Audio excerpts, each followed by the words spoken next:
வணக்கம்.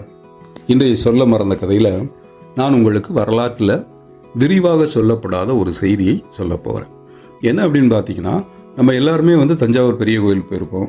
அதே மாதிரி நிறைய பேர் கங்கை கொண்ட சோழபுரத்தில் இருக்கக்கூடிய அந்த கங்கை கொண்ட சோழீஸ்வரம் கோயிலுக்கு போயிருப்போம். ராஜேந்திர சோழனால் கட்டப்பட்ட அந்த மிக பிரம்மாண்டமான கோயிலுக்கு நம்ம நிறைய பேர் போயிருக்கலாம். படத்தில் பார்த்துருப்பீங்க, இல்லை அதை பற்றி அறிந்திருப்பீர்கள். அந்த கோவிலுக்குன்னு தனியான ஒரு விசேஷம்னு ஒன்று உண்டு. தஞ்சாவூர் பெரிய கோவிலுங்கிறது அதனுடைய கட்டுமான சிறப்பினால் மிகுந்தது. அது ஒரு கலை பொக்கிஷமாக இருக்கக்கூடியது. தமிழர்களின் கட்டிடக்கலைக்கு எடுத்துக்காட்டாக இருக்கிறது. அதே மாதிரி தான் கங்கை கொண்ட சோழபுரத்தில் இருக்கக்கூடிய கங்கை கொண்ட சோழீஸ்வரம் அந்த கோவிலும். அதாவது கிட்டத்தட்ட அந்த தஞ்சாவூர் பெரிய கோவிலை கட்டிய சிற்பிகள் தான் இந்த கோவிலையும் கட்டினார்கள். ஆனால் தஞ்சாவூர் பெரிய கோவிலை விட கொஞ்சம் வேறுபட்ட பாணியில் இருக்கும். தஞ்சாவூர் பெரிய கோவில் ஒரு ஆண் கோபுரம் மாதிரி நிமிர்ந்து நிற்கும், செங்குத்தான கோணத்தில் நிற்கும். ஆனால் கங்கை கொண்ட சோழபுரம் கோயிலுடைய கோபுரம் அதனுடைய கருவறை கோபுரம், விமானம் இருக்கும் இல்லையா, அந்த விமான கோபுரம் ஒரு வளைவோடு இருக்கும். ஒரு சின்ன வளைவோடு, ஒரு பெண் தன்மையோடு இருக்கும் அப்படின்னு சொல்லுவார்கள். தஞ்சாவூர் கோவிலை விட இந்த கோவிலின் உயரம் சற்று குறைவாக இருக்கு. ஏன்னா அப்பாவை விட பெரிய ஆள் ஆயிடக்கூடாது அப்படிங்கிறதுக்காக ராஜேந்திர சோழன் அந்த உயரத்தை கொஞ்சம் குறைத்தே கட்ட சொன்னார் அப்படின்னு சொல்லுவார்கள்.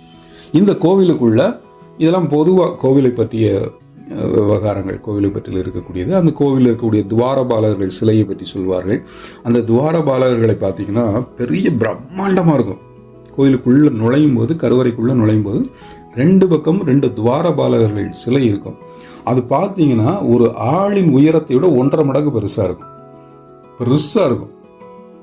அந்த சிலையோட காலுக்கு கீழே பார்த்தீங்கன்னா ஒரு யாழி இருக்கும். யாழிக்கு கீழே ஒரு யானை இருக்கும். யானைக்கு கீழே ஒரு பெரிய பாம்பு இருக்கும்.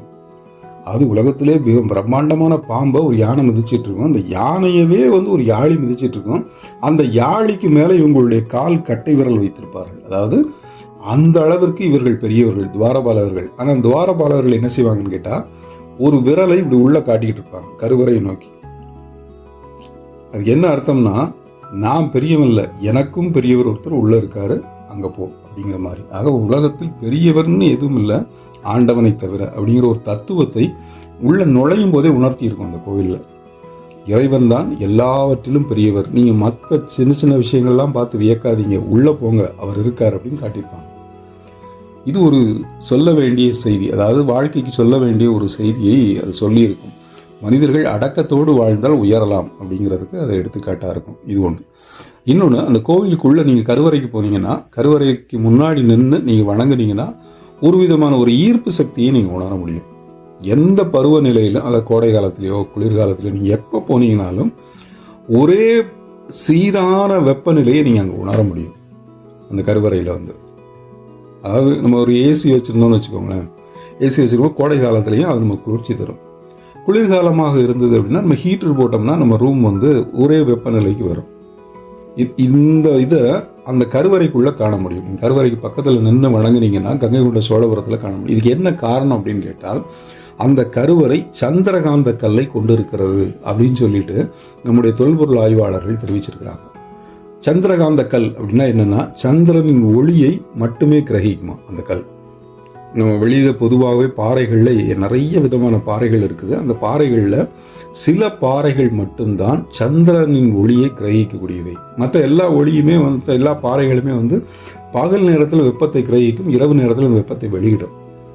சில பாறைகளுக்கு, இல்லைன்னா சில வெளி கிரகத்தில் இருக்கக்கூடிய இல்லை விண்கற்களில் இருக்கக்கூடிய பாறைகளுக்கு அந்த சக்தி இருக்கும் சொல்லி ஆய்வாளர்கள் சொல்லுகிறார்கள். சந்திரனின் ஒளியை மட்டும் கிரகிக்கும். அந்த ஒளியை அது பகல் நேரத்தில் வெளிவிடும். இரவில் ஒளியை வாங்கி பகலில் வெளியில் விடும்.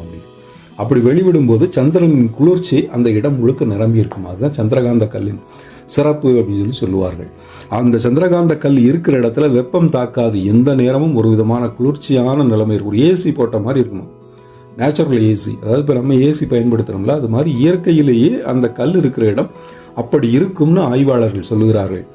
அப்படி ஒரு கல்லை கொண்டு அந்த கருவறையை ராஜேந்திர சோழன் நியமித்திருக்கிறார், உருவாக்கி இருக்கிறார் அப்படின்னு சொல்லி ஆய்வாளர்கள் சொல்லியிருக்கிறாங்க. இது வரலாற்றில் எங்கேயுமே சொல்லப்படாத ஒரு செய்தி. விரிவாக சொல்லியிருக்கவே மாட்டாங்க யாரும். நீங்கள் கங்கை கொண்ட சோழபுரம் கருவறையில் மட்டும்தான் அந்த சந்திரகாந்த கல்லோட மகிமையை காண முடியும்.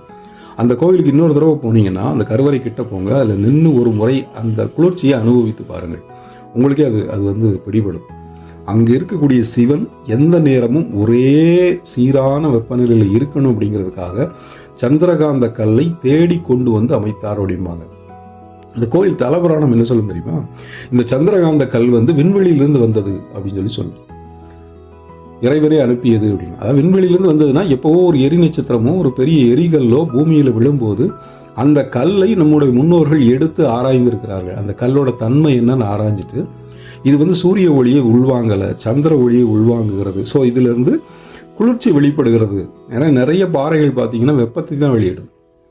இந்த பாறை குளிர்ச்சி வெளியிடுகிறதுன்னு சொல்லி அந்த பாறையை தேர்ந்தெடுத்து ஆய்ந்து இது வந்து இறைவனுக்கு இருக்கட்டும், இறைவன் இருக்கிற இடத்துல குளிர்ச்சியாக இருக்கட்டும்னு சொல்லி அங்கே கொண்டு போய் வச்சிருக்கிறாங்க அப்படின்னு சொல்லி சொல்பவர்களும் உண்டு. இன்னொரு முறை நீங்கள் போனீங்கன்னா, கங்கை கொண்ட சோழபுரம் போனீங்கன்னா, இந்த சொல்லப்படாத கதையை நினைவில் வைத்து கொண்டு அதையும் பாருங்கள். கங்கை கொண்ட சோழபுரத்தின் மகிமை உங்களுக்கு இன்னும் கூடும் உங்கள் மனசுக்குள்ள. இப்படி சொல்லப்படாத சங்கதிகள் தமிழ்நாட்டின் வரலாற்றில் இன்னும் நிறைய இருக்குது. அதையெல்லாம் தொடர்ந்து அடுத்தடுத்த பதிவுகளில் பார்ப்போம். நன்றி, வணக்கம்.